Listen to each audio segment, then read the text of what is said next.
So our next speaker, or should I say speakers, are talking about a very important topic. So breeding low methane cattle is one of the most exciting ways to reduce the environmental impact of dairy and beef.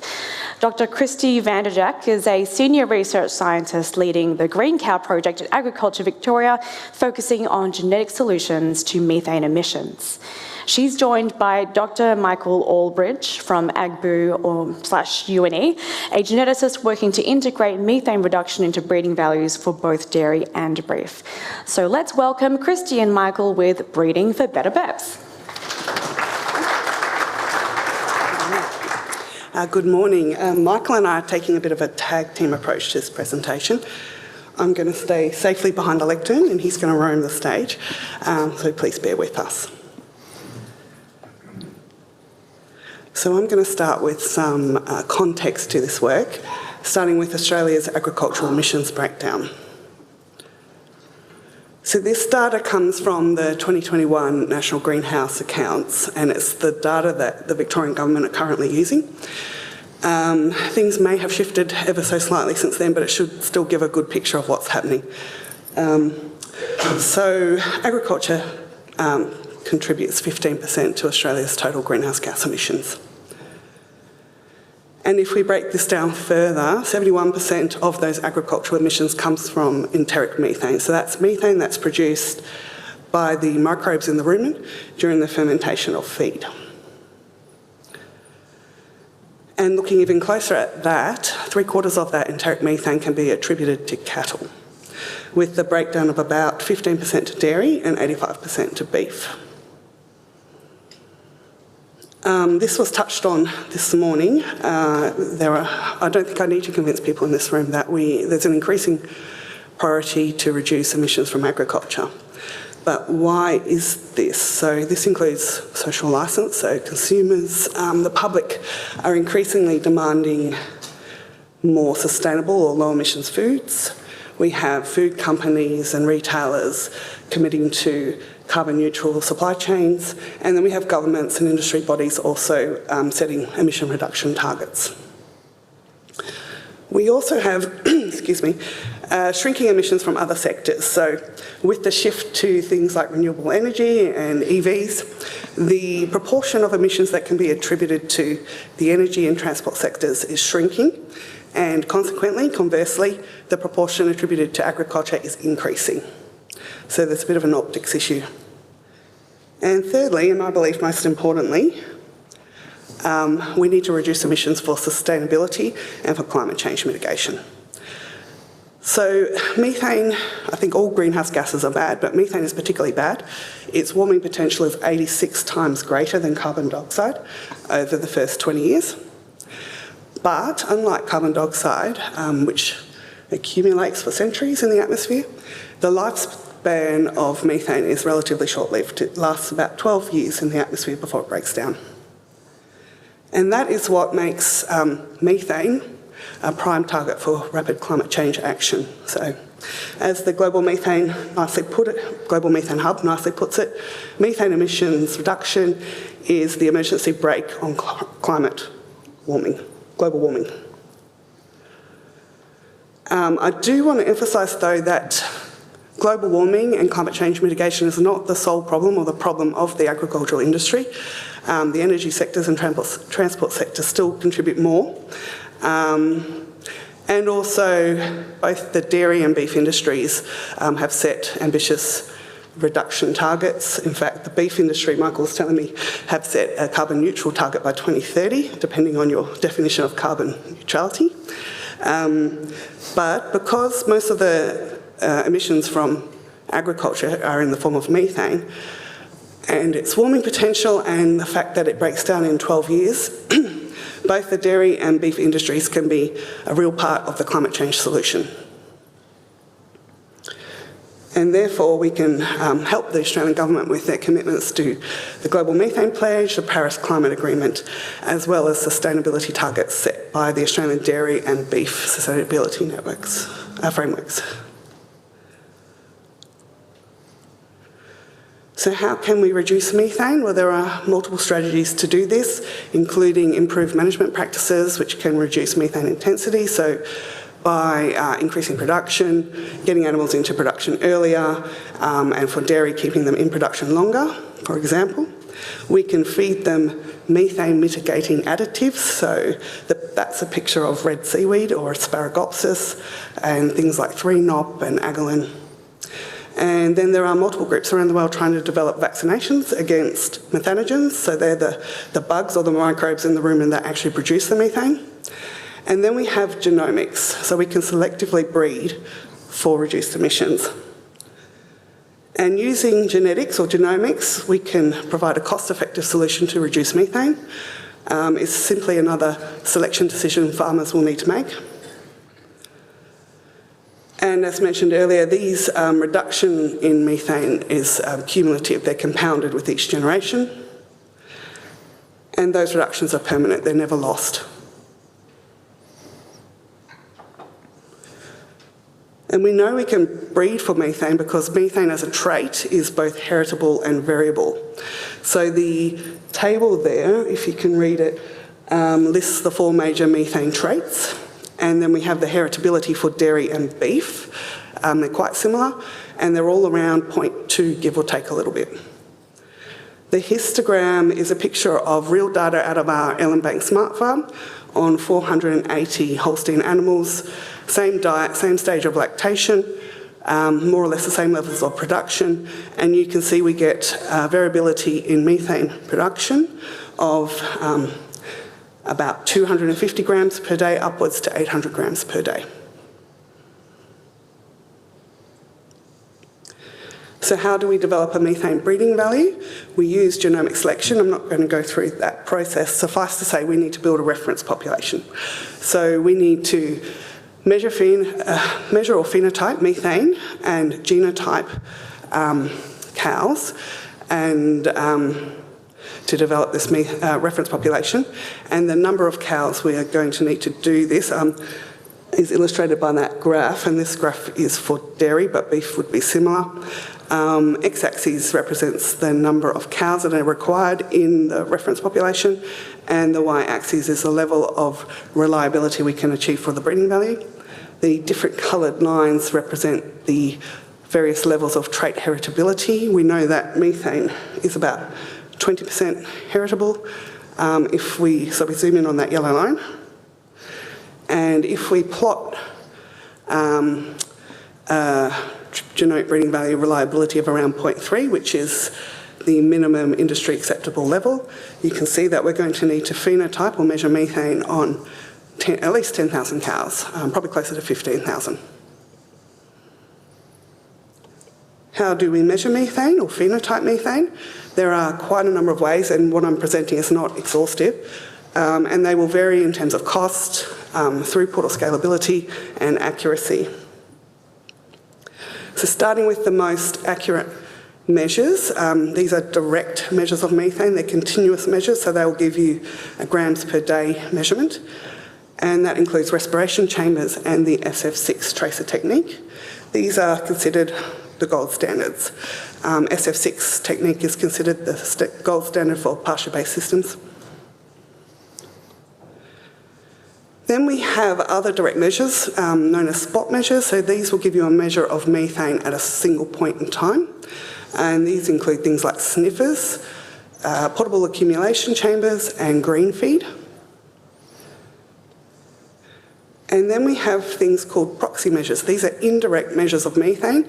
These are traits that correlate with direct measures, preferably with the gold standard direct measures, and possibly include things like the rumen microbiome, fecal microbiome, and for dairy, milk, mid-infrared spectra. And now Michael's going to take over. Thanks, Christy. Sorry, AV guys, our timer is actually paused at the moment as well. So before we have a look in Australia, we thought, like all good farmers, we should have a sticky beak and look over the fence. So we're going to first have a look at the international progress on methane breeding values. Now, these countries have implemented breeding values for a number of reasons, whether it's a carbon tax in their country, legislation about herd sizes having to be reduced, or incentives such as premiums for milk or beef from animals that have lower disposition for methane production. So first we're going to go over to Ireland. ICBF have had a project for a number of years measuring animals with green feeds. So they had about 1,500 animals. This was in 2023 when they actually released the breeding values. So they have measured more animals since then. But that's provided research breeding values on 320 bulls, which were available for the public for use. And so we do see some people who were using those breeding values to make selection decisions over the last couple of years. Let's go over to Canada now. Samex and Lactanet, they started producing breeding values around the same time as ICBF did for beef. And they also were using the green feeds to measure cows. They had around 600 cows, and then they developed a mere prediction using milk and those green feed records. And they came up with a bit of a black box prediction equation for methane, which meant that they could provide breeding values for around 500,000 cows, or the majority of the breeding population in Canada. And that was for a methane intensity trait, not methane production, and it went through a management tool. And it's not really clear if people have actually been using these breeding values to make selection decisions. Go back the other way now, we'll jump over to the Netherlands, and this is a project that's very close to home for me. I worked on this project for a number of years and was the project manager for it for quite some time. Again, these are for the values for when they started producing the breeding values to the public. They are recording on more farms and more cows than what's mentioned here. But this is using sniffer technology installed inside milking robots. Every time the cow comes in to get milked, that cow gets a methane record. So they've got around 7,000 cows, but that's very rapidly approaching 10,000. The good thing about that project was they were also recording cows with green feeds. And we found that the genetic correlation between the sniffers and the green feed was around 0.75. So even though we have a concentration measure with the sniffers, we can use that to select for lower methane production, which is really important. We also found that there was limited genetic correlation between the key production traits, so you're not going to significantly reduce production by selecting for methane. And we see that now CRV are publishing these, and there's a framework in place in the Netherlands to help make, in the future, it will help people actually have a reason for selecting for methane, whether that be for the reduced tax that they would have on their farm and premiums for their milk. And I think that's the next discussion we have to be having with our policymakers, is how do we implement, or how do we encourage people to actually select for it beyond just marketing for low methane beef, but actually having an economic benefit for that. So if you want to know more about that project, I suggest you contact Anouk, who was the PhD on that project. All right, so where are we at for the Australian dairy industry in this space?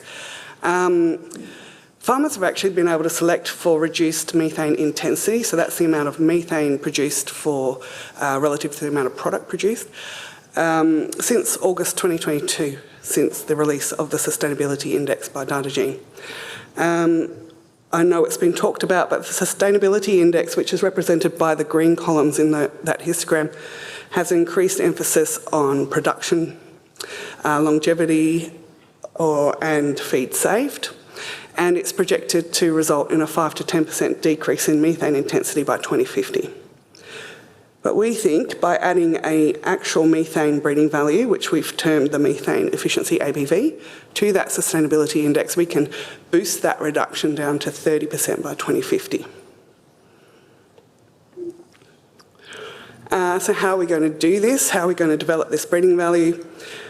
In an ideal world, I would say we're going to do SF6 on 10,000 cows, but that would be, the cost would be astronomical, and logistics around equipment and skilled personnel is just not going to be feasible. So we need to find ways to measure methane or phenotype methane that are cost-effective, scalable and implementable outside of our research farm down at Ellenbank. And we think the best way to do that is by taking a multi-trait approach. So using multiple measures or proxy measures of methane. And we are currently focusing on methane measures from sniffers, from milk MIR, and from the rumen and fecal microbiomes. And we are using the gold standard SF6 measures that have come out of Ellenbank to validate or benchmark these other measurements to ensure their accuracy for methane prediction. By taking a multi-trait approach, we have several advantages, and this includes we're able to potentially capture different aspects of methane production or the biology around methane, and it will hopefully mean that genomic breeding value will be more robust against genotype bioenvironment interactions, and it can buffer against noisy or missing data as well.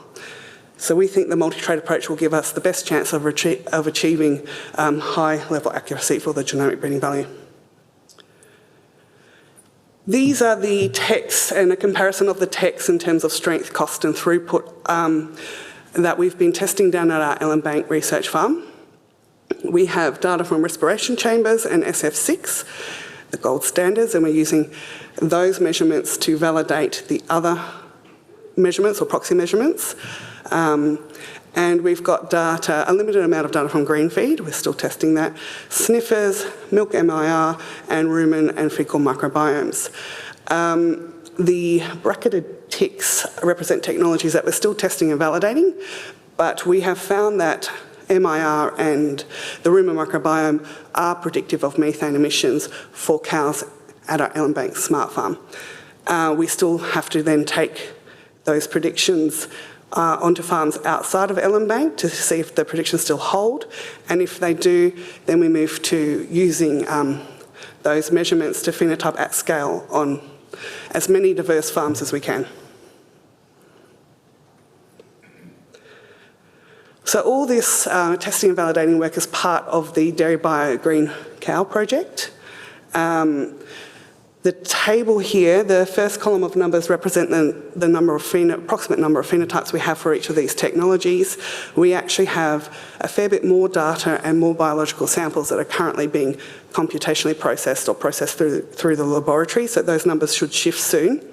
And at the moment, we're able to generate genomic breeding value with reliability of around 0.1 to 0.25. However, that fluctuates depending on what combination of phenotypes we're using and what analysis model has been used. It's currently quite unstable, it's noisy, and not really implementable yet. The second column of numbers represent the number of phenotypes, or approximate number of phenotypes we're hoping to have by the end of the Green Cow project. You don't have to be a mathematician to see that that adds up to more than 10,000. So we are going to be targeting the best combination of at least 10,000 phenotypes to develop the methane breeding value. Incorporating this breeding value or releasing this breeding value to industry is going to be a two-step process. So when we can achieve reliability of greater than 0.2 that is stable and has predictive abilities outside of our research farm, it will be incorporated into the sustainability index in the first instance. And when we can get to a reliability of greater than 0.3, so that's the minimum industry acceptable level, we will be releasing it, or DataGene will be releasing it as a standalone ABB. Thanks. So AGBU plays a key role in selection in Australia for the beef and sheep industries. We help develop a lot of the software around breed plan and breed object, and work with our partners with ABRI and the various breed associations to run those genetic evaluations and help get those breeding values to industry. So I'm going to talk a little bit about how the development for sustainability indexes has changed and how we're rapidly approaching a direct methane breeding value in those indexes as well. I'd actually argue that we've always had sustainability indexes. If you were accurate, or if you were modelling feed intake effectively, then you were technically selecting for more sustainable beef. One thing that we can do is add an extra price onto that feed, and it's like adding an extra carbon tax onto those animals as well. So that's what the current sustainability indexes are doing, adding an extra price on feed, and we now see that some breed associations are now using this. This is actually capacity that we've had for over a decade, but it's just taken a while for the pedal to get to the metal. So I'm just going to very briefly go over what these indexes are currently doing. So sustainability, you still need to be profitable, right? So we still have to have a lot of selection pressure on our main income trait, which is the growth traits. So any trait to do with the calf's weight is still going to be selected to increase. But animals that are bigger and grow faster eat more feed. Animals that eat more feed produce more methane. So currently, even with these sustainability indexes, methane production of the individual will continue to increase, but the methane intensity will decrease as production is outstripping that. There is another side of that as well, is that a faster growing animal gets to market sooner, so it gets slaughtered sooner. So if you had an animal that was slaughtered 7 days earlier, that's 7 days that that animal is not producing methane. If we look at the cow, cows have gotten pretty big in Australia now. We're now seeing a desire to reduce the cow weight. Again, animals that are smaller eat less, animals that eat less produce less methane. That's something that we're really interested in the cow population, because around 80% of methane in Australian beef comes from the cow herd. So any impact we can have there has significant decreases to the total methane production from the Australian herd. The other one is reproduction. A cow that fails to get pregnant, she's stuffed up. She had one job and she didn't do it, so she's produced methane for no reason. So the more we select for reproduction, the more calves we have born. Now that calf is going to produce methane, but his mum or her mum, did her job. So we want cows that are productive. The final one is cow body condition score. So animals that have a lower body condition score, that means that you're going to have to feed them more to get them back into condition for when you're going to join them again. So we want animals that are at an appropriate body condition score, and we have breeding values for the body condition score in beef as well. The other benefit for this is that cows that, low body condition score also means that you're probably less fertile as well. So if we can improve body condition score, we also make animals more reproductive. And as I mentioned on the previous one, better reproduction equals less methane overall. The other one is the higher body condition score means that animals are eating too much for no reason. So we want to select animals that are in that desired body condition score range. So that was all about predicted methane. But now we really want a direct methane trait, methane that's actually measured on animals. And we have a number of projects in Australia to achieve that. There's the Southern Low Methane Beef and the Northern Low Methane Beef projects. They're measuring animals within the Southern Multi-Breed Reference Population Project and the Repronomics Project in Northern Australia. And that's driven by the University of New England, University of Queensland, DPI, and the MLA.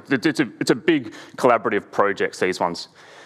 We've already measured 3,500 southern animals, and around 2,000 animals in the north, and we'll have over 10,000 animals measured across these two projects by the end. The idea is that once we get breeding values, AGBU's job is then to feed those back into the breed plan and breed object process as well. We've already learned a number of really good lessons from these projects as well. There's a lot of challenges with the green feeds, so we're one of the largest owners of green feeds in the world, and putting them out on pasture on those numbers is a real headache. I could go on for hours about how to measure methane on pasture, but that's for another time. It's also generated huge amounts of big data to get through as well. So that's currently what UNE and UQ are working on. But they are at the point now where we're getting genetic parameter estimates, and we will have project breeding values for methane this year. So look out for that. But again, we really want to rapidly increase our phenotyping, and we see two ways of doing that. New technologies, so we're looking at adapting the portable accumulation chambers, which we already use for sheep. So in the sheep side, we have 15,000 animals already phenotyped using the portable accumulation chambers. We want to adapt that technology now for beef and dairy as well. We also see that international collaboration is really important as well, that again, global issues require global solutions, and this is another way that we can rapidly provide the amount of animals that we need to get accurate breeding values. So if you leave today, there's 8 things that I want you to sort of walk away with. The first is that, cattle are part of the problem. They're not the only problem, but they are a really important solution. They can put the handbrake on methane and global warming to help other industries catch up. Selecting animals that are more methane efficient are actually also just more efficient animals overall. So it's not just about global warming, but it's about profitability on farm as well. We've already talked about that breeding is a slow approach. You know, this will take decades to see big changes, but those changes will be small over time, but they'll accumulate and they're permanent. So unlike feed additives, where you have to keep feeding and paying for them, the changes that you make through selection, they'll be there forever. We already see other countries are already producing breeding values for methane. Australia's catching up, and I put good money down to say that we will be taking the lead very soon. It's already been mentioned, you know it, there are sustainability indexes for both beef and dairy already. They're using predicted methane, but we really want to put the pedal to the metal. Let's use a non-Tesla EV to do that. And yeah, let's get those animals phenotyped as quickly as possible so that we can provide you with those methane breeding values as soon as possible. Again, we want global collaboration. We are working very hard with partners around the world to make sure that everybody is moving forward at the same time and making sure that the Australian farmers get what they deserve. We also still have a lot of unanswered questions as well. There's a lot of data that's being produced. We need to start thinking about dairy on beef side of the selection for methane as well, things like AGBU, and there's a long list of potential routes to explore, especially around the proxies and other ways of measuring those animals. So I'd like to thank you for your time. I know I'm a beef guy, but I really appreciate the conversations that I've had with everybody here. It's been fantastic. Thank you so much, and thank you, Christy, as well.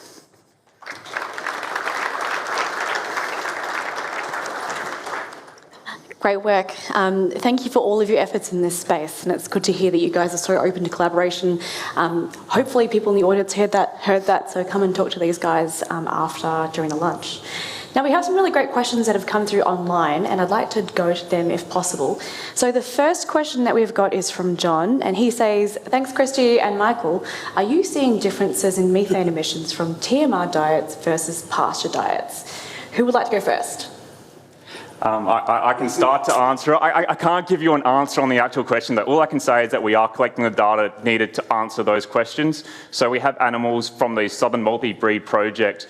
The steers are going into feedlot where they're getting methane measures, and we have the heifers are on pasture and they're getting their methane measures as well. So this is the first time that we have a direct comparison of siblings across those two systems. So we will be able to answer that sort of question soon. Great, a very prescient question. Do you have any response to that, Christy? I think if you ask the next question, I can tie it in with that one too. Okay, cool. All right, well, moving on to the next question then. From Michelle, what is the benefit of evaluating methane using Australian data rather than relying on overseas values? So I think we touched on it before, but there's a significant genotype bioenvironment interaction with methane. So we know that genetics only contributes 20% to methane production. Things like diet management practices make a huge impact on the amount of methane an animal produces.